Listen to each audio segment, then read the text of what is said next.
Welcome back. We've got some breaking news on some of the agreements that will be signed later today between India and Russia. Akanksha has more details on this. There's going to be media agreements. There's going to be agreements between business entities, banks, the biggest commercial lender in Russia with one of the big banks here in India. So we've got details of some of these agreements. These are going to be commercial agreements that are going to be signed. Akanksha has more details on this. Akanksha, walk us through what we can expect, these commercial, non-government to government agreements that will be announced today and signed.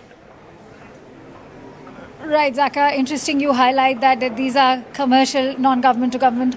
And very interesting because you see the whole gamut of areas that it's covering, from media to, say, beverage companies, various other private sector entities as well. So to begin with, there's going to be a signing of agreement between news agency TASS and Press Trust of India. The other one is going to be an MOU on cooperation in the field of alcoholic beverage production between public joint stock company Abro Durso and Indo Spirit Beverages Private Limited. Signing of agreement between SB Bank and Council of Scientific and Industrial Research. There's going to be another agreement of intent for the implementation of an investment project for construction and active pharmaceutical ingredient production plant in Kaluga region, which is where India will be taking this forward. In fact, you will have Vikram Punia, president of Pharmacinzet, who's in fact going to be part of the Russian Federation now. There's also going to be a general cooperation agreement between Omega Elevators and Scat Tech. So you're looking at, big tech machinery as well, which is part of the agreements. Memorandum of cooperation between the All-Russian Public Organization Delovaya Rossiya, the All India Association of Industries, and the World Center in Mumbai. So this is how an entire gamut of MOUs now.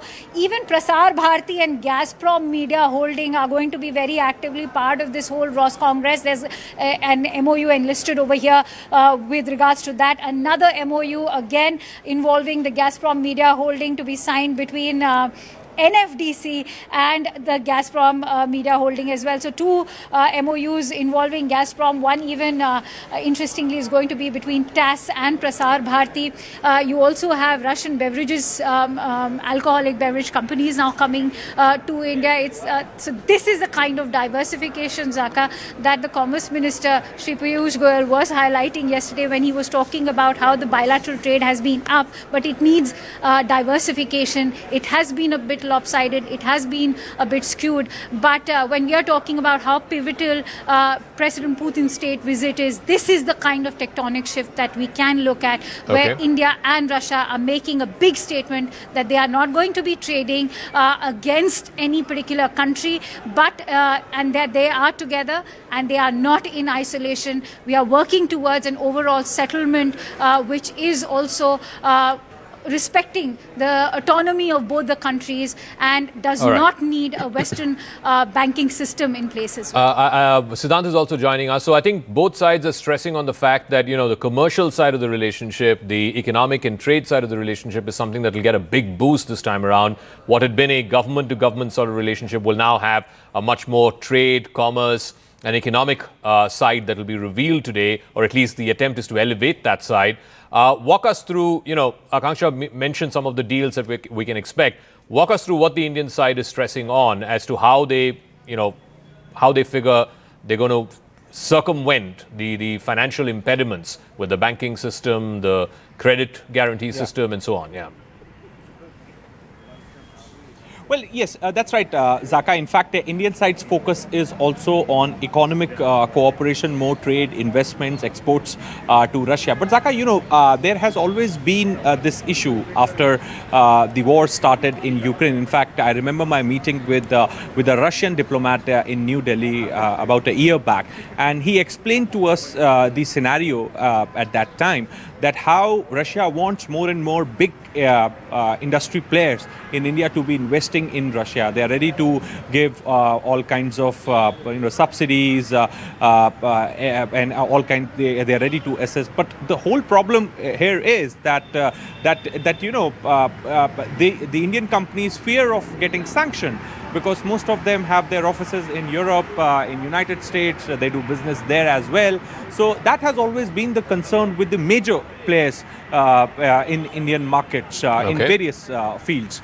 So how this particular concern will be addressed, because I was told that from last 2 days the business forums from both sides are meeting, the delegations are meeting, they are trying to plan, they are ready to, they are finding out solution for this. Also, Zaka, yesterday... Siddhant, just give me a moment. I want to get a quick word from the studio as well. In terms of working around the sanctions, the financial sanctions that have been imposed, you think all of these agreements eventually will come to fruition because they have to find ways in which they don't get under the ambit of these Western sanctions? I think they've all been planned very specifically in order to bypass those sanctions. Look, so far it hasn't come in the way at all. Like Anand said, we've used dirhams in the past. We're probably heading towards a rupee-ruble trade deal. I don't think India is too keen on that, though the Russians are keen, because right now the rupee is a much better reserve currency than the ruble is. But we're also heading most probably towards a gold reserve exchange. Remember, gold is, the price of gold has shot up very significantly. Given the kind of financial instability we're seeing. Today we're in the same position as we were in World War I, where Britain disconnected its currency from the gold standard, made Germany pay an indemnity, fought the war with funds borrowed from America, and then American bankers had to give Germany loans so that it could pay its war indemnity, so that Britain could pay back America, which ultimately led to the Great Depression. You're looking at something like that. If you look at the government, it's been urging everyone to move away from speculation and towards mutual funds. Yeah. It's been focusing on gold a lot, as in, they're almost short of telling you, please go buy gold. They're doing everything to see to it you buy gold and invest in mutual funds. So clearly, our financial planners have it right. They're looking at a long-term picture. We're most probably moving towards commodities because we're not as industrialized as, say, China. We can't do that much. But gold is something, India, the Indian housewife has 6 times the amount of gold that the US Reserve does. Yeah. Some insane figure like that. Yeah.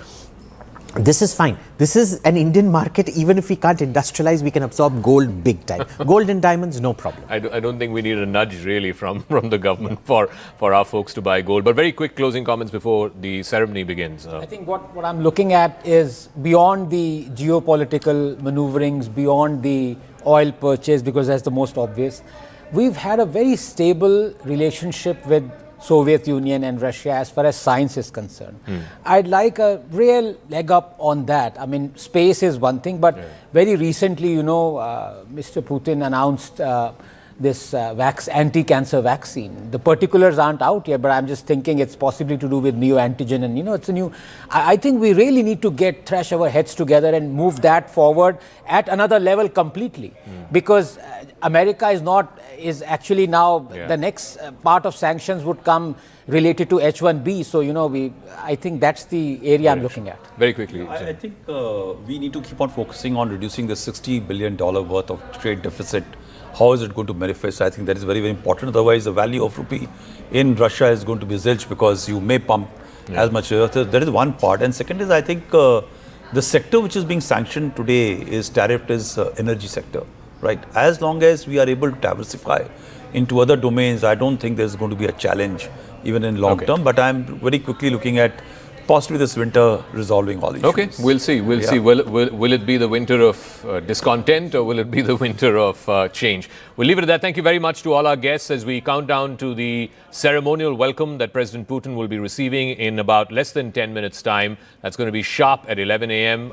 President Draupadi Murmu will receive him. The Prime Minister will be there. And right after the reception, he goes straight to Rajghat. And at noon India time, the official delegation level talks begin and the official opening of the 23rd India-Russia Annual Summit. Continuing coverage right on the other side of this very quick break. Keep it right here on CNN News 18.